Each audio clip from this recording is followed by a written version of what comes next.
Lena Hart had refused to sell her orange almond cake recipe 3 times. Then 2 black SUVs stopped outside her bakery. 4 armed men entered, and she finally learned who had been asking. Adrian Moretti was one of America's most feared mafia bosses. He placed a blank check on the counter and told her to name her price. Lena pushed it back. No one refused Adrian Moretti, especially in front of his men. But instead of threatening her, he asked one quiet question. Why did her cake taste exactly like the recipe his grandmother had taken to the grave 22 years earlier? For several seconds, Lena said nothing. Not because she was frightened, though admittedly, discovering that your strangely persistent morning customer traveled with armed men was information a person preferred to receive before arguing with him over pastry. She looked from Adrian to the bodyguards, then back to the blank check between them. You're serious? I rarely carry blank checks as a joke.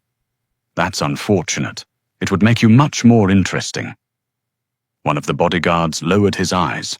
Adrian's expression barely changed, but something in his gaze did. Interest. For the past several mornings, he had arrived at almost exactly the same time, dressed in immaculate dark suits that probably cost more than Lena's monthly rent. He always ordered one thing, a single slice of orange almond cake. The first morning, he'd taken 1 bite and gone completely still. Then he'd asked, "Who taught you to make this?" Lena had answered the way any sensible bakery owner would when a stranger began interrogating proprietary recipes. Why? He hadn't explained. Instead, he'd returned the next morning, and the next. Each visit brought another strangely specific question. Had the recipe been in her family long? Was the almond prepared a particular way? Had the original version come from Europe? Lena had finally told him that if he wanted cake, she would happily sell him cake. If he wanted trade secrets, he could open his own bakery and suffer properly. Apparently, his response had been to investigate her. That explained why he now knew enough to make an offer. It did not explain the offer itself. Lena folded her arms. Start from the beginning. Adrian glanced at the untouched slice before him. My grandmother made a cake when I was a child. Something shifted in his voice. It was subtle enough that Lena almost missed it. The intimidating man surrounded by armed security suddenly sounded less like someone who controlled an empire and more like someone remembering a kitchen that no longer existed. Orange and almond, he continued. The texture was different from anything I've tasted since. She never used a written recipe when we were around. And she died 22 years ago. Yes. Taking the recipe with her? We believed so. Adrian explained that after her death, the handwritten recipe could not be found. Over the years, he'd given descriptions to professional chefs, including some employed by restaurants his companies owned. They had reconstructed versions, expensive versions, technically perfect versions. None tasted right, until he'd walked into Heart and Honey by chance. 1 bite of Lena's cake had brought back something he had spent 22 years believing was gone. Not merely a flavor, a memory. Lena's suspicion softened, but only slightly. So you think I somehow have your grandmother's recipe? I think there's a connection, and your solution was to buy mine. My first solution was asking. You interrogated a pastry. I asked reasonable questions. You asked whether my aunt had ever lived in Sicily while holding a fork like you were conducting a deposition. For the first time, Adrian almost smiled. Almost. Lena tapped the blank check. This is my business, Mr. Moretti. That recipe isn't just flour and almonds. It's years of work. I changed it until it became mine. You don't get to put a number on everything just because you're accustomed to people saying yes. Silence settled around them. His bodyguard seemed particularly interested in not reacting. Adrian Moretti could acquire companies, buildings, restaurants, information. People probably rearranged entire schedules because he'd raised an eyebrow. Yet the woman behind the bakery counter had just handed back an unsigned check and told him, essentially, to buy his cake like everybody else. He should have been offended. Instead, Adrian looked at Lena as though the mystery in front of him had suddenly become far more interesting than the one on his plate. Slowly, he picked up his fork. How much for the slice? Lena named the normal price. Adrian reached for his wallet, and for the first time in years, the most powerful man in the room realized money was not going to get him the answer he wanted. He would have to come back. Adrian came back the next morning, at exactly the same time. Lena looked at the clock, then at him. You know, most people develop hobbies. I have hobbies. Interrogating baked goods doesn't count. Adrian took his usual seat. One slice. Lena cut the orange almond cake, placed it in front of him, and held out her hand. He looked at it. What? Payment. I paid yesterday. That was for yesterday's cake. For a man whose companies moved billions of dollars through shipping, hotels, real estate, restaurants, construction, and investments, Adrian seemed strangely unprepared for the economic realities of a neighborhood bakery. Lena waited. If you're going to interrogate my cake every morning, you still have to pay for it. Adrian paid, exactly the normal price. That became their routine. Every morning, Adrian arrived at nearly the same time. Every morning, he ordered one slice, and every morning, he attempted what Lena privately called the world's most expensive pastry investigation. He wanted to know when Margaret had first taught her the recipe, whether Margaret had learned it from Lena's mother, whether anyone in the Hart family had lived in Italy, whether the original recipe had always contained orange, whether Lena remembered seeing old handwritten recipe cards as a child. Lena answered what she considered reasonable and refused anything she considered proprietary. Adrian, a man accustomed to obtaining confidential information before breakfast, discovered that Lena Hart had somehow invented a classification system for cake secrets. Family history was negotiable. Ingredient ratios were not. By the second week, his visits had changed. The questions became fewer. The 15 minutes became longer, and Adrian began noticing things that had nothing to do with orange or almonds. Lena knew almost everyone who walked through her door. She knew which elderly customer needed his bread sliced thinner because of his teeth. She remembered that a nurse from the clinic down the street always wanted coffee strong enough, in Lena's words, to restart a medically questionable heart. When a young father came in, near closing one afternoon, counting coins before quietly putting back a loaf, Lena somehow discovered that several bags of bread had become yesterday's leftovers, despite having been baked that morning. She gave them to him, rather than throwing them away.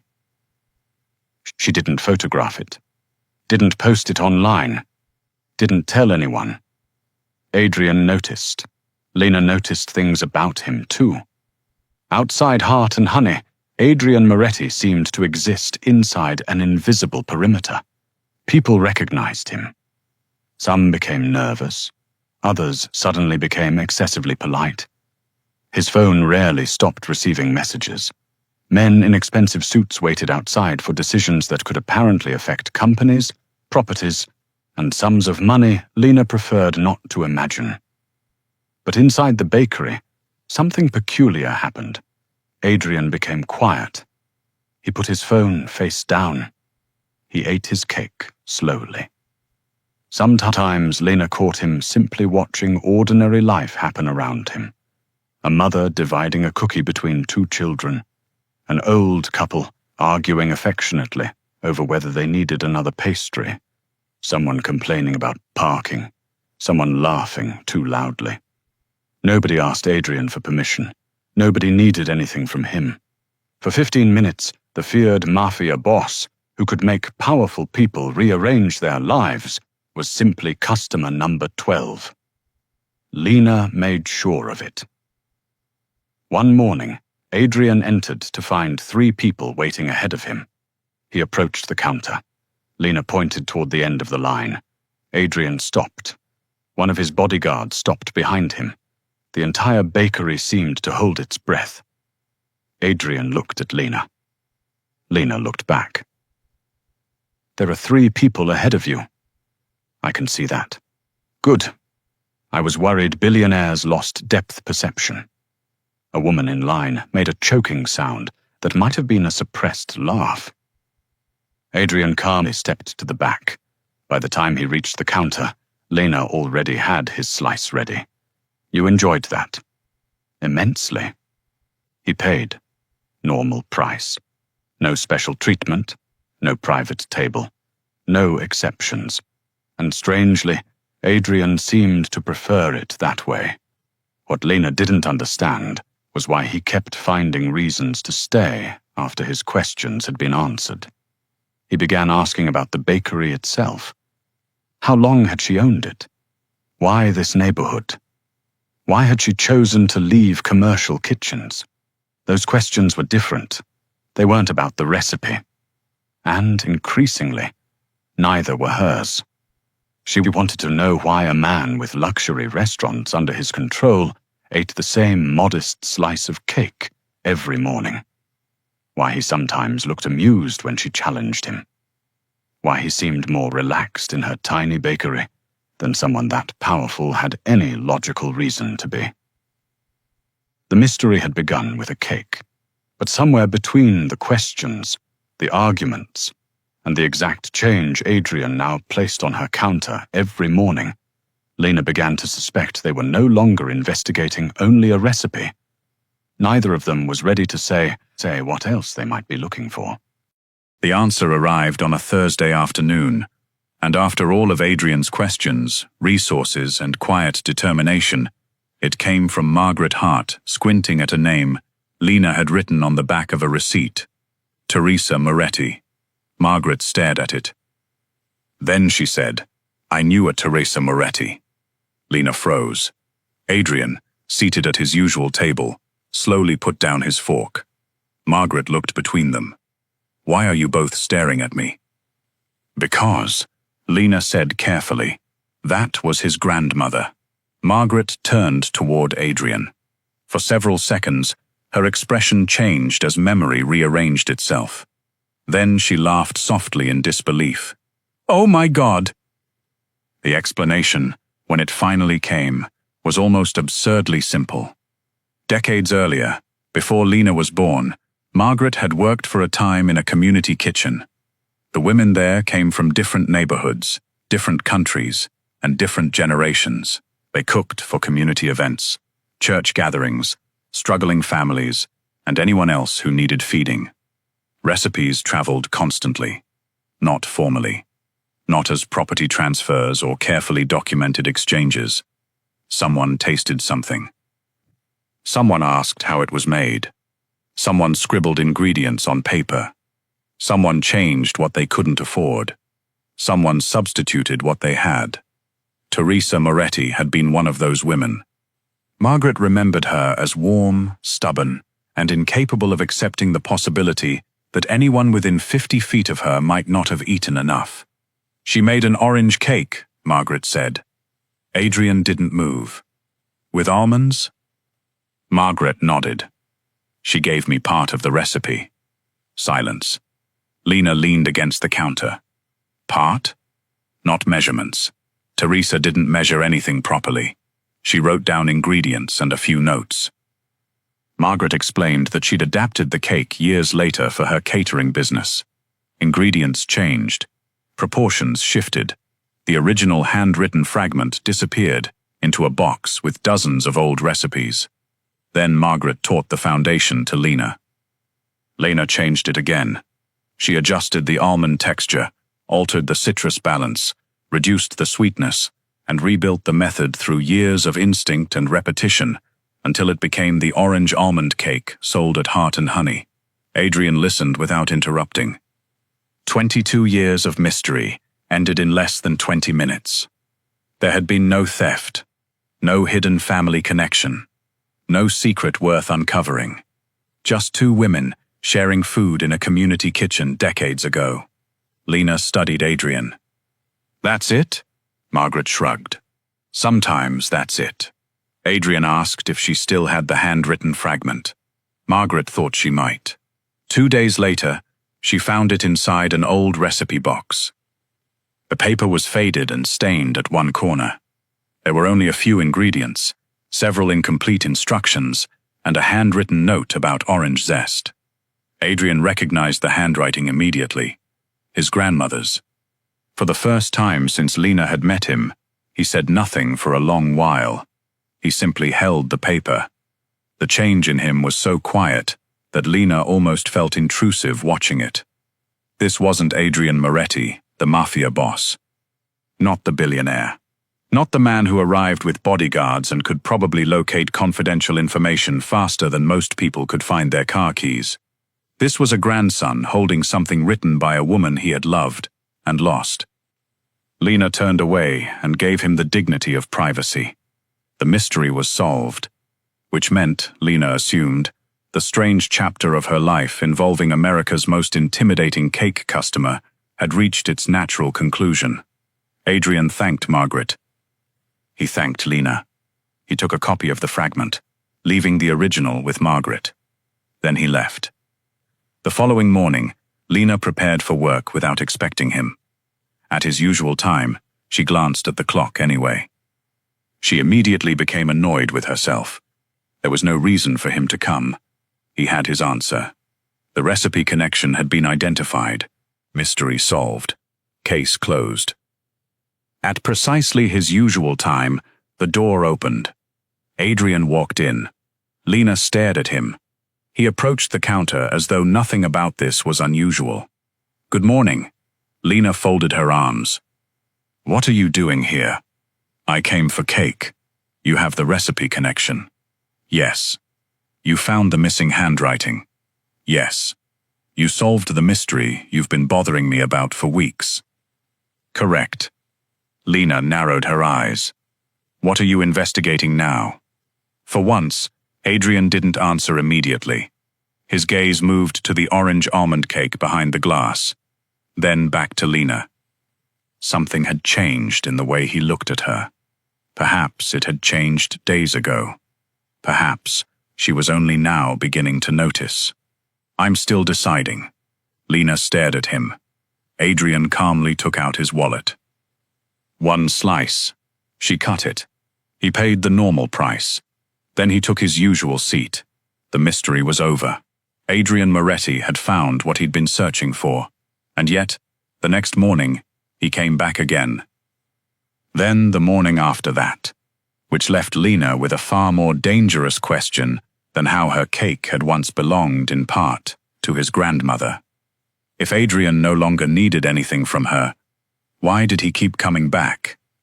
Once the mystery was solved, Adrian stopped asking questions about the cake. Unfortunately, he began asking questions about Ben. Ben Carter owned the specialty coffee shop 2 blocks away and had known Lena for years. He was friendly, funny, permanently over-caffeinated, and had developed the habit of appearing at Heart and Honey, carrying 2 cups. One morning, he placed one beside Lena. "Your usual." Lena handed him a croissant. "Your usual." Adrian watched the exchange from his table. Did he pay for that? Lena looked over. For what? The croissant. Ben glanced between them. Lena slowly smiled. No.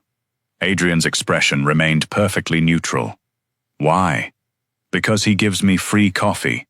Adrian considered this. Far longer than the situation required. That seems like unusually favorable economic treatment. Ben nearly laughed into his coffee. Lena leaned against the counter. Are you auditing my pastry economy now? I'm making an observation. You're investigating free croissants. I'm not investigating anything. That would have been more convincing if Adrian hadn't watched Ben leave, as though the man had just completed a suspicious financial transaction. 2 mornings later, several boxes of premium coffee arrived at Heart and Honey. Lena stared at them.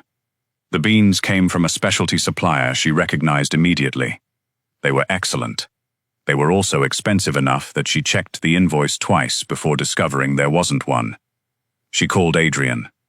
"Did you send me coffee?" A pause. "I arranged a delivery." "Why?" "You serve coffee." "I already have a supplier." "I noticed." The answer was so dry that Lena had to bite the inside of her cheek. Adrian. "Lena, are you attempting to defeat a neighborhood coffee shop owner through wholesale pricing?" "No. You sent me enough premium beans to caffeinate a small government. The quality is superior. To Ben's?" Another pause. "I didn't say that. You thought it very loudly." Adrian denied being jealous. He continued denying it the following week, when he began appearing suspiciously close to the time Ben usually stopped by. His bodyguard, a broad-shouldered man who had perfected the expressionless stare of someone paid extremely well to notice everything and comment on nothing, became intensely interested in the pastry display whenever Ben entered. Lena found the entire situation ridiculous. She also found it increasingly difficult not to enjoy. Adrian never threatened Ben, never told Lena whom she could see, never used his power to interfere.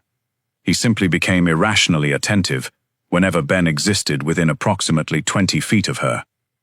For a man so disciplined in every other area of his life, it was remarkably obvious.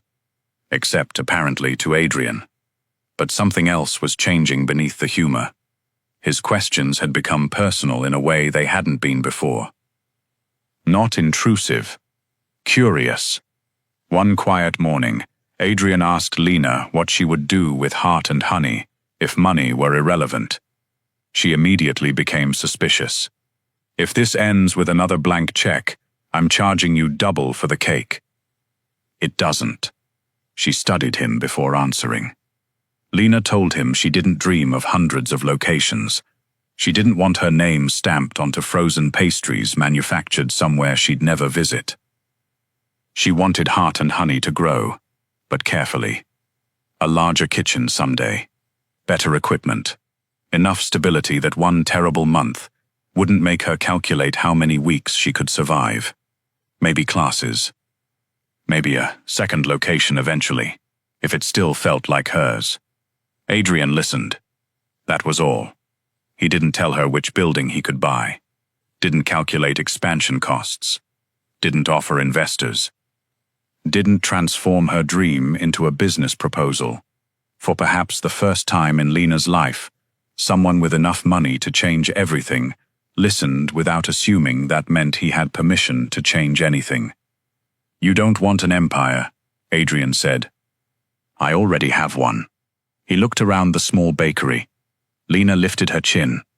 "It's just measured differently." Something in Adrian's expression softened.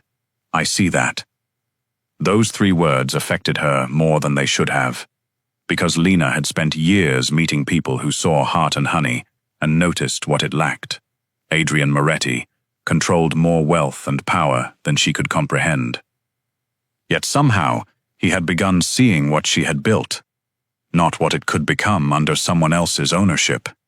What it already was, because it belonged to her. The cake had stopped being the mystery between them. Now the mystery was why Lena had begun noticing the door every morning just before Adrian was due to arrive, and why Adrian, who could have breakfast anywhere in the city, still wanted the same slice of cake at the same small table, especially when Ben Carter happened to be bringing her coffee. The acquisition offer arrived 3 weeks later. It was delivered in a cream-colored folder by Celeste Vale, a woman whose elegance looked expensive enough to require its own insurance policy. She entered Heart and Honey shortly before closing, introduced herself as a restaurant consultant, and placed the folder on Lena's counter. "I represent a hospitality group interested in acquiring your brand." Lena didn't open it. My brand?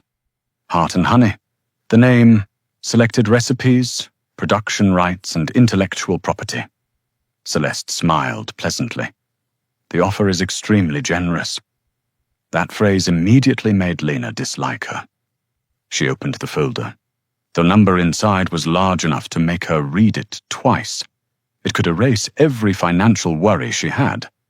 No more wondering whether a broken commercial oven would destroy 3 months of savings. No more calculating payroll before paying herself. No more lying awake after a slow week. She could walk away wealthy. All she had to do was sell the thing she'd spent years building. No, Celeste blinked. You should consider the number carefully. I did. You looked at it for 6 seconds. It didn't improve with age. Celeste seemed amused. She assumed Lena was negotiating. Lena wasn't. The conversation ended politely, but Celeste left with the expression of someone who had encountered a temporary misunderstanding rather than a refusal. Lena didn't mention it to Adrian. She didn't see why she should. Then came the charity event. Lena had been invited to participate in an elite culinary fundraiser featuring chefs, restaurateurs, and independent food businesses. Heart and Honey had been selected to provide desserts. For Lena, that mattered. It meant her work had entered a room where businesses like hers were rarely noticed. Adrian was there because several companies connected to his legitimate empire sponsored the event. Celeste was there because she moved through that world as though it had been designed around her. The trouble began with a conversation that attracted too many listeners. Celeste complimented Lena's orange almond cake. Then she smiled. It's remarkable what the right attention can do for a small business. Lena heard the implication immediately. So is good baking. A few people laughed politely. Celeste continued. I only meant that Adrian's interest has certainly introduced Heart and Honey to circles it might not otherwise have reached. Across the room, Adrian was speaking with 2 executives. He hadn't heard them yet. Lena set down her glass. My bakery had customers before Adrian ate cake there. Of course. Celeste's tone made the agreement insulting. But access matters. Invitations like this don't simply happen. That was when Lena understood. This wasn't about cake. It wasn't even about the acquisition. Celeste believed Lena had mistaken proximity to power for achievement. Then she made it public. I was surprised you rejected our offer, Celeste said. Most struggling business owners would recognize an opportunity like that. Several conversations nearby quieted. Lena's expression sharpened. Celeste lowered her voice, just enough to pretend discretion while ensuring everyone could still hear. Unless, of course, you believe remaining personally connected to Adrian will eventually prove more valuable. Silence. There it was. The insult beneath every polished word. Lena had spent years building Heart and Honey. Years standing in commercial kitchens until her feet ached. Years saving money, failing, adjusting recipes, winning customers one at a time, and with one sentence, Celeste had reduced all of it to a powerful man's attention. Lena did not raise her voice. I think you've misunderstood why I said no. Celeste smiled faintly. Have I? Completely. Lena stepped closer. I didn't reject your offer because it wasn't enough money. She let the silence settle. I rejected it because you wanted everything. Celeste's smile faded. The name, the recipes, the production rights, the decisions. You wanted to buy Heart and Honey and leave me with a check. A very substantial check. Exactly. Lena nodded. You looked at my bakery and saw something that could be acquired. I looked at it and saw the years of my life it took to build.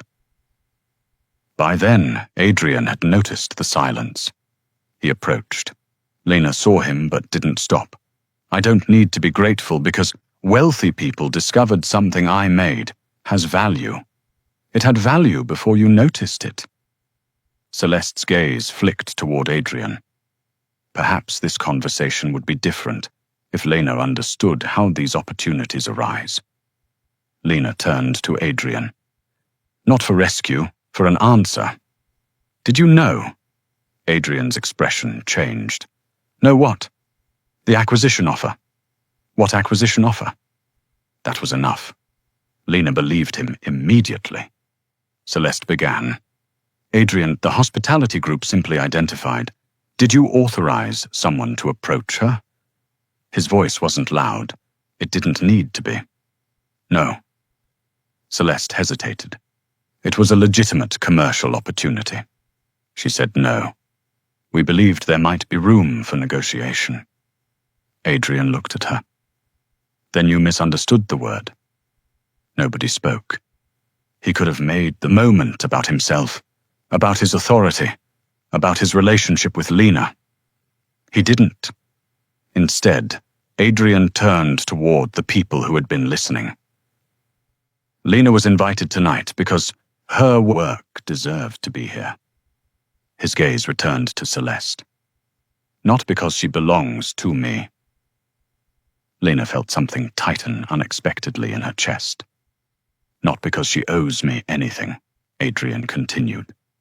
And not because my interest created the value of what she built. Celeste's face had gone still. Adrian's tone remained controlled. No company using my name, capital, or business relationships will approach Heart and Honey again unless Lena invites the conversation herself. He didn't threaten. He didn't claim Lena.